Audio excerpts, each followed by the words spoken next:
Hi and welcome to another episode of the Getting Things Done podcast from Vital Learning. I am Morten and I am here as always with my good friend and colleague Lars Rotskill Hendriksen. Привет, Lars. Привет, Morten. Good to see you as always and good to be with our listeners out there. We always start off with a quick reminder of the purpose of this podcast, which is to help you learn GTD or become even better GTDers. If you are new to GTD, we always recommend you go back and listen to episodes 1 through 6 of the podcast to get an introduction to the basics of GTD. Those are only available in audio form. So for those asking, I got a question recently on YouTube, so where to actually find these episodes? Perhaps we need to specify in the introduction that these are only available as audio versions. So you can find them in your podcast player. Today's episode number is number 94 of the podcast. And today's episode is another listener questions episode. Yes, it is. We have 3 listener questions that we are going to answer. And why don't we just dive right into it? So give you the first question without any further ado. Very efficient, very productive recording today. Question number 1 is from Alex. He says, one personal thing that I haven't been able to work with is context. I tried the standard computer, phone, at home, at office, low energy, high energy, less than 30 minutes, less than half a day, and so on. But nothing really worked for me. What I do now and what kind of works mostly for me is planning 1 to 3 tasks on the evening for the next day and then work in the, in quotes, context today on the next day. Did you come across people with this during your coaching who also struggle with context? The other GTD practices really work well for me, capturing, clarifying, organizing, having projects, areas of focus tasks, doing the weekly review regularly, and so on. All the best and keep up the good work, from Alex. The short answer, Alex, yes, we have come across this before. So this is nothing new for us. At least I have had people struggling with context, and they say one of the most common things I hear is that I am mostly working from my computer, so why on earth do I need anything else? Everything is on my computer anyway. And then I said, I would say then, you have more than one arena where you do work. Is maybe, if you are only on your computer, maybe you need to be at the office physically for some physical work you need to do there, like empty the trash, water the flowers, talk to the boss, something you want to do physically, or at home. But it is a slippery slope. So what have you seen, Lars, that is, the most common about context? No, but I think overall, yeah, I think overall that is, and where I think we've spoken about this before, it's probably one of the most common criticisms of GTD is with the context. I can do anything anywhere. Why do I need to actually put these on separate lists? How do you want to choose your work? That would be, how do you go back to that question for me? So how would I actually, when I sit down to do work, most easily choose the right things to work on at the right time? What do I need to see? How do I then organize it to make it most easy for me? And, it used to be the case that there were more, differences in what you could be doing. Today, it has simplified for me as well. But this is really something that I continue to play around with a lot. So at home, I have my at computer and I have at home. And I want to keep them as separate lists because there are different things. Sometimes I want to sit down at the computer and do some things. And sometimes I want to be, fixing the bike or, fixing the air conditioning thing or whatever it might be. And sometimes I want to sit down and order those things that I needed to order online and whatever else was at the computer. Same at the summer house. So I've been playing around with having lists for inside and outside stuff need to get done, or having lists when, in these days with the summer that we've had in the Nordics, at least, where it's been, very hot and very wet and really mixed. I've been playing around with having lists that, said, if it's dry outside, then I can do this, right? That really describes, that sums up the summer, right? That's I'm sure this is going to be more and more people experimenting with that. Yeah.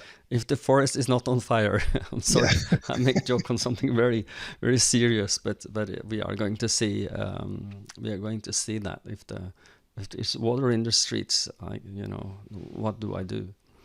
No, but to take us back to the question at hand is that I think the idea of, well, let's go back, as my wife would say when we reverse the card. Go back.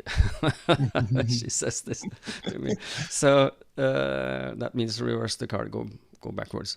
But let's zoom out a little and then ask ourselves, or explain the threefold nature of work. Would you take us through the three parts of that, Lars? Just because you just got back from vacation, Morten, does not mean that you can just, I am delegating. No, but I can do that because it's ingrained in my inside of my brain. We have the planned work, of course, which is the things that we have told ourselves that have to happen. So we've either put it on the calendar, it has to happen, or we put it on the list. We've already defined that this is something we need to do something about. So predefined work. The unplanned work, then we have the unplanned work, stuff that just shows up that we need to deal with in that moment or hasn't found its way into our systems yet. And then we have defining work, clarifying and organizing the stuff that has showed up in our different inboxes. Yeah. And what we are talking about now is doing predefined work. So you plan what you need to do. There's not work that shows up, but you have some time discretionary, or you've taken time on your calendar to do work you planned to do before. And the idea here is that if you have done that, you've decided this is what I want to do, then you can slice and dice it. I come back to this. Getting things done is not religion, guys. It's or girls, and it's a set of practices, and you will understand if you're doing it correctly, because your brain will be freed up to be present in the moment. There's nothing that pulls on your attention away from what you're doing in the moment. So if you are feeling that your system is not supporting that, you maybe need to take a step back and ask yourself, what do I need to do to make that happen? So I don't know, what do you think about that definition as a starter? Yeah, absolutely. That's certainly a good starting point. The one thing that I would, so he says what kind of works for me is planning the 1 to 3 tasks for the next day. I've certainly seen that as well for work very well for some people. Some people do that on the evening and plan for what they do the next day.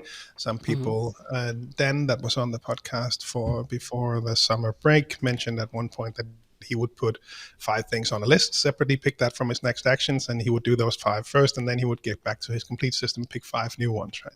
So there are different variations on this, and again, if that works for you, then great. What I would be just keep an eye out for is that depending on your work, it can sometimes be difficult to actually define what is going to happen the next day, and then how are you flexible to then replan that, and does that actually make sense, right? The way that I'm handling this myself is, why don't we just open up our systems to people and tell us what next action context list we have. I have one for the office, one for Mac, one for at home, one for errands, and one for Sløvika, which is our camping site. We have a caravan park there, where we go in the weekends to relax and swim and enjoy outdoor life. And those are the 5 contexts that I have now. How many do you have, Lars? Could you list them? So work-wise, I have the at work. I have finance-related, sales-related, zombie videos to watch, and then the someday maybe is waiting for us. Those kinds of things. And for your personal ones, you would like to talk about personal ones besides all of the agenda ones. They're top secret. No, those really are the ones that I just mentioned. At home Mac, at home at the summer house. Those really are the 3 ones that I have. I've been, my continuous journey towards having as little on the list as possible also impacts now the number of lists that I have. Yeah. And for those of you who don't understand what we are talking about now, is that we've started a journey more or less together, without telling each other, or maybe we're inspiring each other, but to simplify our getting things done system, so our list system and practice, make it as simple as possible. So when we look at context, I've been trying the zombie list. That didn't work. I tried less than 5 minutes, 30 minutes, half an hour, so 1 hour, and that didn't work for me at all. So I'm leaning towards, or what I'm doing now is that when I'm doing my weekly review, I am trying to mark some as I would like to get this done during the week that follows, and that is just a way to tell myself that these, if I can make them, that will make me happy. That will make, if I can cross this off next week, I will be good. And then what I do is the same day or the day before, I go in and I pick. When I look at the calendar, I look at how busy is my day. For that's what I blocked out time either to, and I block out time to do projects. I work on projects. I move on bigger blocks. So my next actions could be the first thing of what I do, and then I just do next actions as they show up in my brain. Let's say I have now, later today, I have Outlook tasks on PC for, I'm going to do a seminar. I have to revisit how to do that, and then just check out Outlook tasks on a PC is going to take me 45 minutes or something. That's on my calendar, because I know this. I'm not attracted to PC. I'm not attracted to doing Outlook tasks, so it's going to be a little painful. But I have to relearn how to do that, and I set aside time to do that. So I use the calendar as my prioritization system. So I set aside time to do what I think I must do. There's a seminar next week, but at the same time, I also prioritized what do I need to get done today that's not on my calendar, that I would very, very much like to get done. I will feel better if it's done. Then I make it a full day event and put it in the the My Day view of the app that I'm using. Or today view, so it reminds me of the things that I would like to get done throughout this day, if anything else, and that can be, and that is not context wise actually, because I can do an errand on there that I need to get out of the office and go to some shopping mall or some some shop somewhere to pick up something or buy something. But that is working fairly well for me. I think the combination of using the calendar as a hard landscape, saying that I'm committing to working on this project, not only using the calendar as a meeting, but also a meeting with yourself where you are going to do work, plus the full day events. They don't show up on my calendar, they're only in my list system, but I have them visible for me when I want to. I have a way of showing them as a widget on my screen. So when I remove I just do this on this with my hand on the trackpad, and then it's visible. It's embedded. Those of you on audio, Morten is doing kind of a Jedi gesture, I think. Yes. No, and that is five finger. What the gesture? Yeah, sounds like I'm doing something completely different. Yes. Yeah. So So I have. That is actually one of the things that I'm, playing around with in my system right now in order to optimize when it comes to dates. That's why I thought also this was a good question to look at today. So right now in my system, of course, I have my calendar. Date stuff will show up there. We also have the CRM system for customers that also shows up in my calendar, and I have dates on things in the reminders application. So those are the three things or areas where dates can show up. And I still find sometimes that either I tend to plan too many things for a single day, or there will be, something that planning Lars a month ago thought was really smart if I could be reminded of today. But now that I'm looking at it today, I'm like, what? Why would I want to do that, right? Yep. I know that I also have a tendency, and I think there was this balanced processor profile where it's common that you have a tendency to want to use ticklers, so date-specific items as opposed to someday maybes instead. And I can certainly recognize that in myself, that I need to be better at that, using the someday maybe list. So that's part of what I do to handle that. That's something that I'm playing around with. So yeah, I think to sum it all up, it's really about setting up those lists the way that they work for you, whether it's day specific, whether it's context. One thing that I was playing around with recently was stuff that I have to do versus that I would like to do. Oh, yeah. So it can be hobbies, or it can be just I really want to prioritize this for the company, and just there seems to be a difference in my mind between those two. So perhaps I'll play around with differentiating the two of those. That actually happened this summer as well. When I was looking at my areas of focus, there's something I have areas of focus and accountability. Some things I'm accountable for, some things I have focus on. And I actually ended up splitting those two up. So now they're two separate mind maps on the, the same page, so to speak. So again, play around with it, see what works for you. If that works for you with planning 1 to 3 tasks for the next day, great. And the idea is that play around with it. Try what works for you, and I tell all my coaching clients that if you really want to get good at getting things done, you have to really get in tune with you. So and with that I mean that you need to be or try to be more and more aware of how you think, what your emotions are in the moment. So if I feel looking at a task at my list and I go, I don't want to do that, and then just to stop and for a second and ask yourself why. Is it not well defined enough? Next action doesn't have a high enough. It's not high enough on the totem pole of importance for me. Why do I not want to to do this? And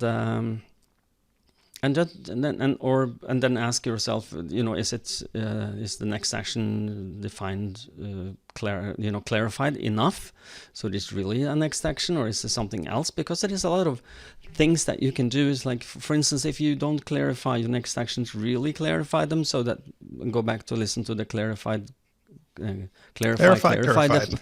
episode, because to be really clarified, it really needs to get really good, very well defined, to be attractive to you. But it can also be that you lost interest in something, and you go back and say, why is this on my list? And you feel reluctant removing things on your list. And I think that well-seasoned GGGer can look at something and say, this is not going to happen, let me just delete that.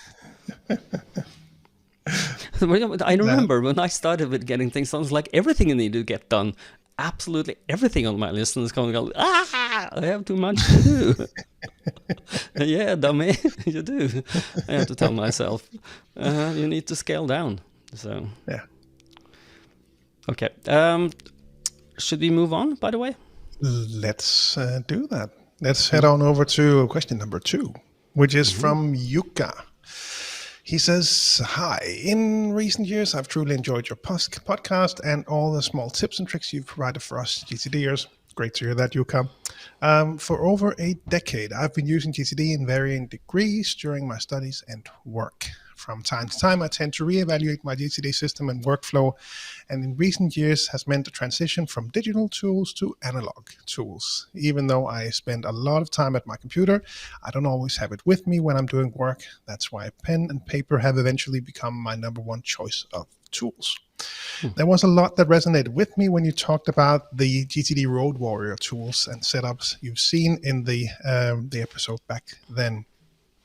I noticed, however, that the most of the non-digital tools seemed centered around making small notes and capturing ideas and stuff, while the rest of the system was in the proper office, workspace, and computer.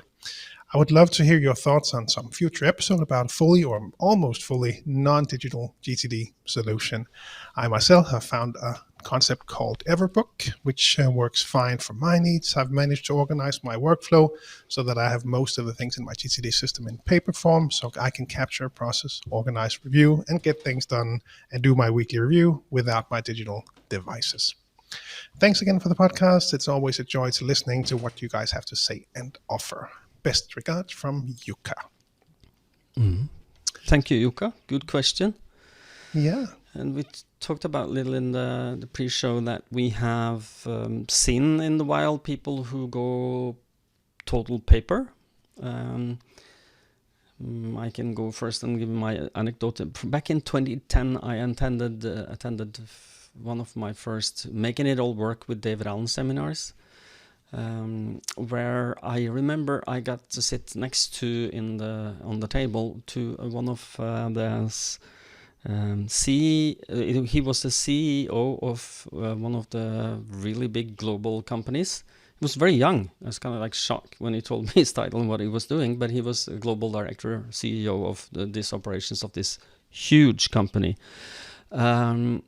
And he told me that, he has a paper-based getting things done system. All his list was on paper. And he says that I do this because I need to slow down my thinking. Because my decisions, what I decide to do, or what I give my attention to, affects the whole global structure of our company. So, and I think that is key if you want to slow down yourself, no matter what. That might be... then paper might work for you. Do you have some anecdotes of getting things done system paper-based in the wild? I think some of the listeners will be familiar with this, that we had a presentation at the summer camp, gtdsummercamp.com. Plug. We had a presentation there with a completely analog system, and it was just... We talk about this a lot in the GTD community, and it's interesting to see. And there was a lot of interest in actually playing around with it. I don't think many people converted to an analog system after that, but it was just nice to see. Nice to see the pieces of paper in use, and how they were captured there, how they were reused, how they were organized in a small box. I mean, there was just something really attractive in the way that this was organized, and sitting down. And I remember Torbjørn, who is now a certified trainer actually in Denmark, he talked also about how he was able to lay everything out, and I remember that visualization, having all your, let's say, each project had its own card in your box, and you were able to get an overview of your projects, put them all out on the table, right? And we had that visualization in some previous course materials when we delivered the level 1 with this paper system. And it always I was always curious to see what would it actually look like, because the projects, this is something that for me, it works now because I have been able to minimize it to the amount to the level that I have. So I have so few projects now, but I've been playing around with having a PowerPoint presentation with each project on a separate list, or I have made a Gantt chart, or I have put it up on the wall, or I have really still trying to play around with that format, and perhaps the paper format would actually be even better. So we've seen it, but we don't see it a lot. I think the most common thing that I probably have seen when it comes to analog version is I still come across more and more people that say, I don't want to open my computer when I get home. I want to use GTD when I get home. I want to have that list available, but I have to make it in a paper form instead of a digital version. Yeah. So I see that probably, but again, still not a lot of people, but I think some people. I don't know if Denmark is different from Norway in that sense. No, I don't think so. But some, and what we are talking about now is the getting things done list system. So we talk about this lists for desired outcomes, personal, work-related, next actions lists, waiting for is. We talk about agenda for lists for people, someday maybes, etc. And to have them, what I suggest we do is that we go for cons first, and then we go for the pros for a paper-based system, because we understand these things, and I will show you. I'm going to show for those of you who are on YouTube, which is a big plug. Morten Røvik GTD, just Google it. You'll find my channel, not Lars, because Lars has more subscribers than me. Please subscribe to me. Okay, so but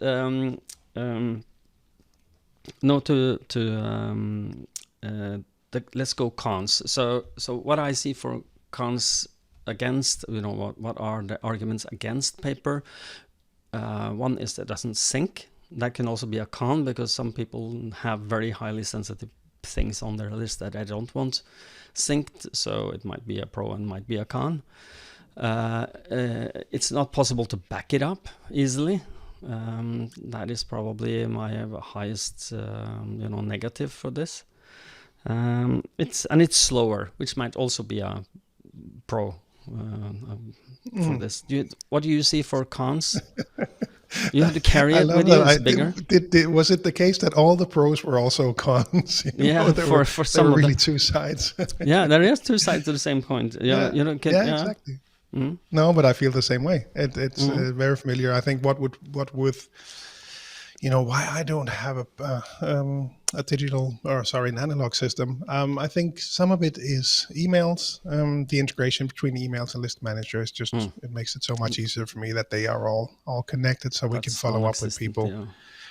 That's I think so much of the work is already in digital form, so it makes sense that my list manager is there as well. Faster, easier to organize, easier to search. Just I think just what is just naturally available when you make things digital is also part of the pros list for me as to why I would want to have it in digital form. But I certainly still use the analog tools as well. I actually just used the last piece of paper on this one here, so you can see that there's quite a number of pieces of paper that have been used, and I'll fill that up. And you need to refill soon as well. No, so I certainly use that. I have my the good old GTD wallet as well that I sometimes use to capture things. So certainly still use it, but I probably won't be switching anytime soon. No, but you also take notes in like semi analog notes, I guess. Yeah. I wouldn't call that part of my list system, but I use Remarkable for notes, meeting notes, coaching notes. Mind maps. I play around, and that has been working very well for me. I've been playing around with Rocketbook as well for that. That's more an analog part where you scan pages by taking photo with an app on your phone. But I wanted to show for those who can see the camera. I will go full screen on me. This is let's not kill the microphone. This is not kill the system. So this is a paper-based loose leaf system called Atoma, Atoma, and they are made in Belgium. So if you search for Atoma, Belgium, I'm sure you will find this. But it is a paper-based system where you can take notes. And what is really genius about this system, and it's very easy to take a page out and you can put it somewhere else. It's fairly easy. I can't show it on the camera now because it's I have to put it down, but to put it back. But it is fairly easy to move pages around, and when you move pages around, it makes it possible to make lists that you can, when you finish the paper, you can move it. So what I suggest that you use if you use an Atoma is to buy page dividers where you have these divider tabs that shows you can make lists by the divider tab. So you have one divider tab called desired outcomes. You have then 2 pages within that called maybe desired outcomes personal and then another for work. And then create next actions behind that, where you can have one page is office, one is PC, one is etc. So it is possible to create a good system for that in paper-based, but for me it's a little too slow. but I'm sure if I was, and we mentioned that, or we talked about this briefly in the pre-show. Is if you have a condition or some part of you need to slow down to make good decisions. So well, if you have HDID, maybe that could be a way to slow your thinking down to make sure that what you put on your list is actually something that needs to get done seriously. And I think that might be good. And then if you need to slow yourself down for make high level thinking. So what goes on your lists really must go on your lists. And I would like to thank in the GTD community in Europe. We have two very active people, who's also at gtdsummercamp.com. Just and Sebastian, who put me onto Atoma. Thank you for putting me onto Atoma. And they just show their tools in the year before 2022. I think they showed me this, and I got a little intrigued. Yeah, it looks nice. Looks also like a nice quality and something you want to work with. And this is the I have on you have more the plasticky ones, but this is I bought the leather one just for the feel and look, and it smells leather. It's like never underestimate the physical, the tactile feeling of something, and your list system on your phone will not smell of leather, so that's an added bonus for. Oh, maybe the iPhone 15 is coming, right? So you never know what. Some little who knows? Smell. Whatever adapter. Yes, but yeah, no. Coming back to Jukka's original question about a fully non-digital GTD system, we don't see that very often. There is a mix, and that's exactly what Jukka is mentioning as well. That people will capture analog, but the list systems will be digital, and that really is the case for most people. It was very inspiring, like I said, to see Torbjørn's system. I think we have an article somewhere on the website where he walks through it, so perhaps you can find that, Jukka. I'll see if I can put it in the show notes as well. It's interesting to see how that works, and I'll see if I can find that, put it in the show notes.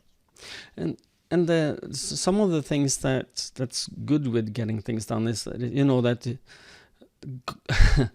we've all done this, I'm sure. You found an article, 10 things you didn't know about productivity or something. I think 5 things you must know. And then you start reading and you go, okay. And then you wasted a lot of time. We call that productivity pornography. But to fiddle around with your system in a productive manner where you're not doing productivity pornography is to focus on, how do I feel about my system? How does it attract me? Am I doing the right things? Do I feel good about what I'm doing? If not, what do I need to change? Do I need to look at my higher horizons? Do I have the right direction? Am I in the right work? Am I working at the right place? And if something is off in your life, you can use getting things done to get a clear head and then find out what you need to change. And I think that is the hallmark of a seasoned GTDer, just the ability to reflect on how you feel about what you're doing in your life. Any comments, Lars? That awareness. Yeah, no, but that awareness, that makes sense. And again, that's perhaps also a part of what makes GTD difficult, because it's not an awareness that you have the bandwidth to spend on when you don't already use GTD. So perhaps there's a chicken and egg thing there as well. Yeah, Should we clarify? Sorry, capture comes before higher horizons. That's for sure. That's not a chicken and egg question. Yeah. No, exactly. So question number 3 is from Ivan. He says, "Hi guys, as always, love the podcast. Just had a long drive over the last few days, so I crossed off 5 or 6 episodes. Wow, that's an accomplishment. Ivan, well done. He says, I came across one episode discussing the areas of focus and maintaining them outside of your organizational structure for projects and next actions. I use OmniFocused, and as of recent, I've been struggling with the shame of taking on too much work. angry smiley or sad smiley. As a result, my structure has gotten very complex, and I'm having a hard time sorting out what I'm committed to and if I'm committed to the right things. I'm doing a mini weekly review to get in order, but I also think simplifying my system could help a lot. I'm wondering what is the recommended organization structure in a tool like OmniFocus.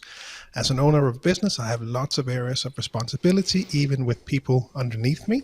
Currently, they are all in OmniFocus with projects and next actions under them. I'm playing around with stripping all of that and only going with, and then he has a headline, says business, and then he has active projects, maintenance projects, and on hold projects, and then a personal headline with active projects, maintenance projects, and on hold projects as well. He says, this would greatly simplify my system as well as give me clarity on how much work I've taken on at any time. I'm curious on your thoughts, and where do all of the single non-project next actions go? Keep up the awesome work. Always enjoy the listen, from Ivan. Thanks so much, Ivan. Thank you so much, Ivan. The last question is very easy to answer. It goes on a single actions list. Yeah. Very easy.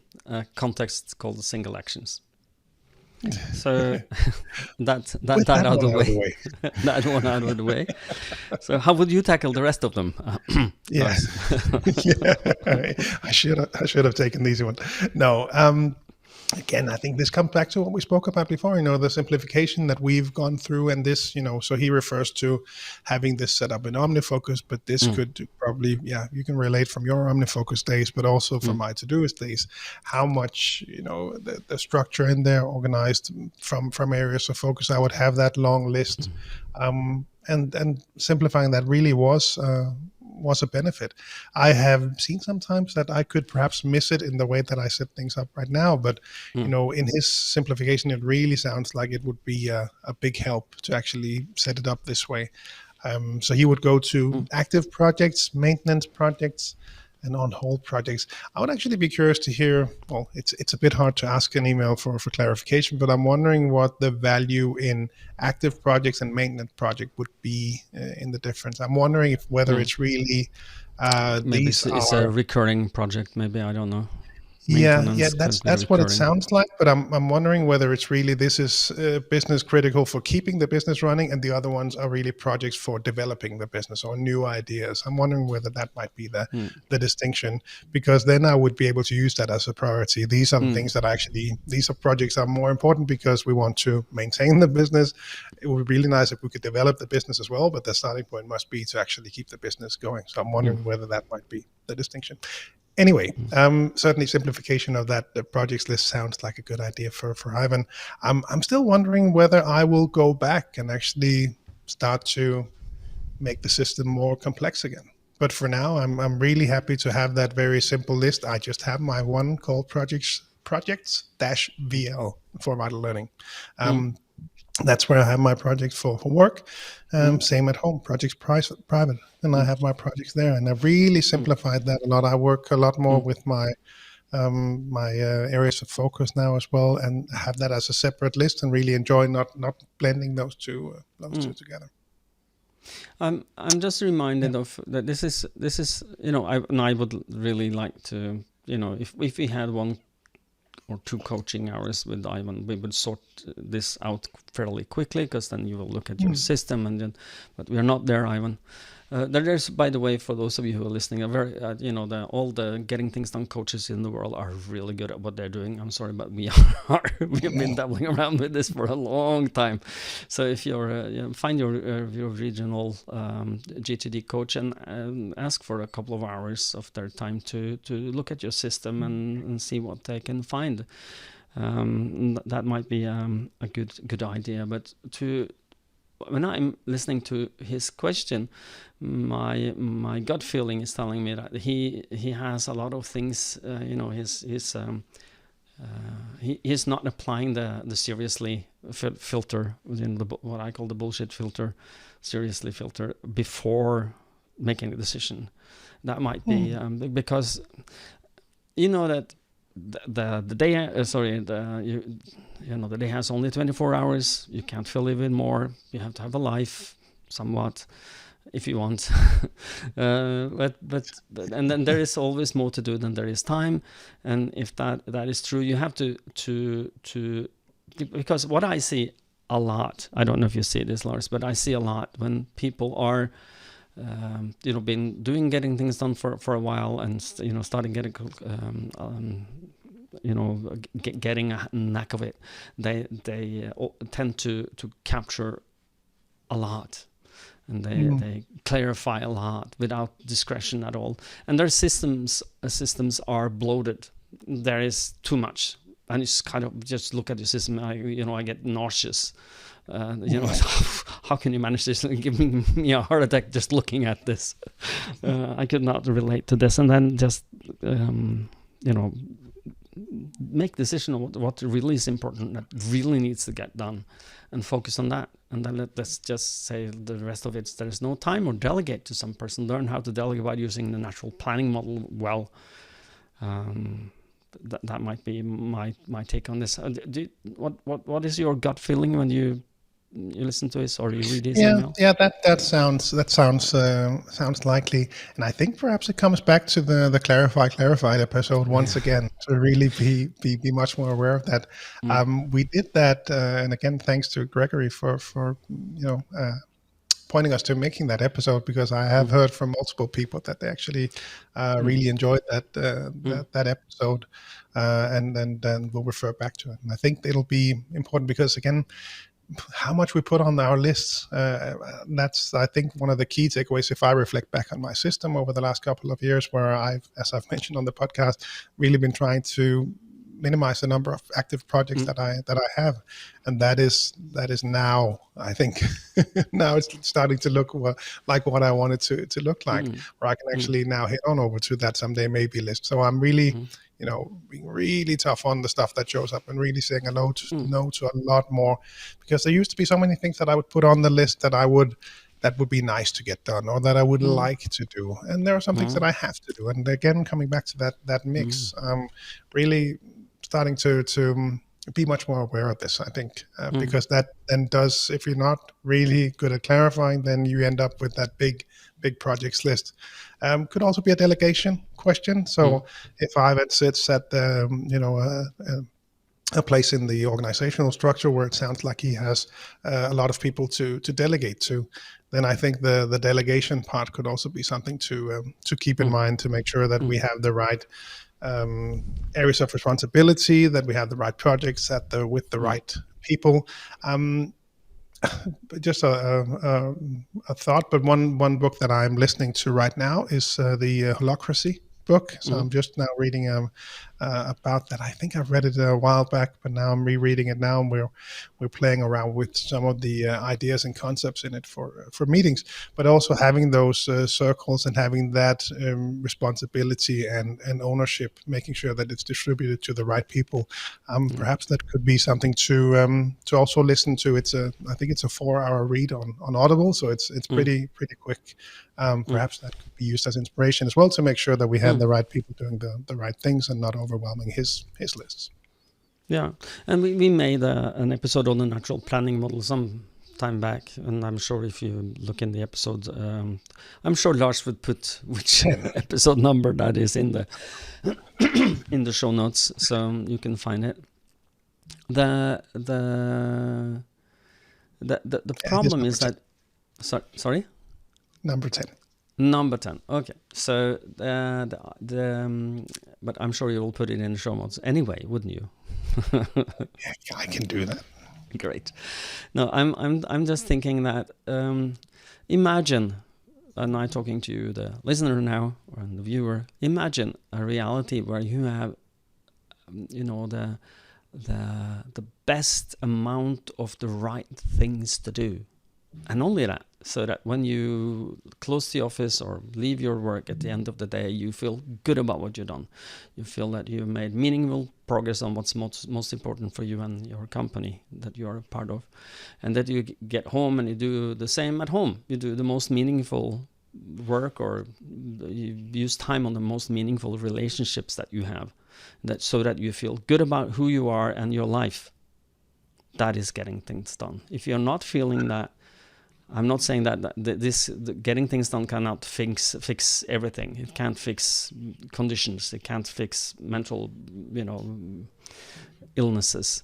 But it can help you live a more meaningful life. And ask yourself: are you there where you want? Are you there where you want to be with your life? If not, ask yourself: how can I change this? What can I do? Does that make sense to you, Lars? Yeah, absolutely.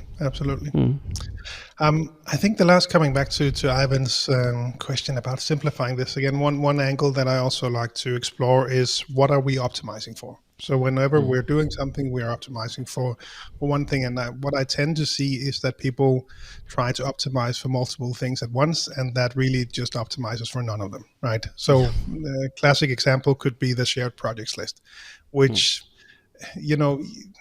that could also be what is happening, that he's trying to maintain an overview of all the different projects going on, and that can certainly be helpful when you sit down with the team, right? So you want to have an overview of the projects going on. Coming back to holacracy again, that's one of the concepts there for a circle, the active projects. What's the status on those? Great to have a shared overview of that. That does not help me when I sit down to do my work. So I want to have my own separate list. So that's part of the reason why it was so helpful for me to set up my own projects list, simplified away from the areas of focus and accountability, and just keep it plain and straightforward, because that gives me an overview. What am I working on right now, so I can actually get those projects done and get some new ones on the list. I used to have, I don't know, I don't want to pick a random number, but let's say a really large number going on at the same time, and obviously it would just take so much longer for them to be completed. So more focus on fewer projects. That helps me with just having that single list, because if they're spread out in too many different locations, I'm sure there are tricks in OmniFocus where you can see all the projects going on. For me, having that more simple, straightforward list is a big help. Simplifying your getting things done is never wrong. I think David would well, let me paraphrase him. It has to be as complex as it needs to be, but not more. So, as simple as you can get it, but not more simple. So it has to encompass your life and your reality, and be lean and mean and fast to use. And if you then know how to use it well, you will maintain it, and your head will be used for what is intended for, being present and being innovative and problem solving and enjoying life. Yes. Am I wrong, or was that the last question? That was no. That's another. All right. That's what we picked out. We had those 3 questions. So thanks to Alex, thanks to Jukka, thanks to Ivan for the question. So we do capture them in the spreadsheet that we have for all of the listener questions. So when you send them in, we do put them there. If you have any other questions, be sure to let us know. It might take a while, but we will get to them. We promise. So thanks, and hopefully this was helpful for those of you who posed those questions, and for those of you listening along as well. And before we leave this subject, I think I will go back and listen, but I think you said this was episode 94, and I think that 96. It is 96, but you said 94. So, and I think that's because it's listener questions number 14. So that's probably correct. 94. Yeah. So just to set things straight here. So maybe I will bleep that into the that's okay. But okay. We have smart listeners. I'm sure they will manage that. But we have something else to remind them about, which is that we are approaching number 100, and we are closer than I might have said. So whether it's 94 or 96, we are slowly approaching that. And as we mentioned earlier, we were hoping to ask a favor of those of you out there listening. This is a big milestone for us. We never thought that we would make it this far. No, but it's we really want to make it a special episode. So we'd love to hear from you, whether it's a quick email, an audio snippet, even better, a quick video. Some of you have already let me know that you will make a video. Really appreciate that. Please do record it and send it to us. Hoping to hear from as many of you as possible. Podcast@vitallearning.dk is a great place to send it. So be sure to record that. Doesn't have to be fancy, doesn't have to be advanced or high quality. Just a quick hi we'll do, and we'll make a fun episode for episode number 100. Yeah, if you have a question or if you think that we have helped you help celebrate our 100th episode, that would be great. And we are now at the end of the story of today. So we are these episodes getting longer and longer. We are now at 50 minutes soon. So will you take us out, Lars? Yes, and we can do that the quick way, which is just a reminder for you to head on over to vitallearning.eu. Have a look around. You'll see all of the different offerings, getting things done, crucial conversations, etc. You can learn more information about that, and you can find links to the different country websites in the Nordics Plus.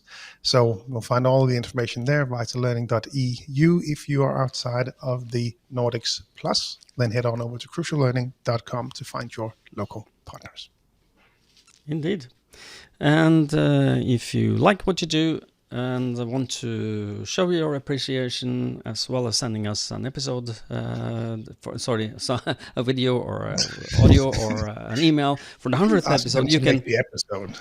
No, that would be a little too much. But if you like and subscribe, help us grow our audience by showing your appreciation with a star or something, or preferably 5 somewhere. That would be cool. We have a lot of people listening on Spotify who's been all of them very positive, so thank you for that. Apple podcast as well. Actually Audible, we are even there. And I think we are even in Google Podcasts now, and I'm not sure if they have rating system, but if you have a rating system in your podcast or you're listening on YouTube, please give us a rating. Thank you. Thanks. And with those words, I will say, like always, thank you for listening, and stay safe and stay productive. Bye-bye. Bye, everyone.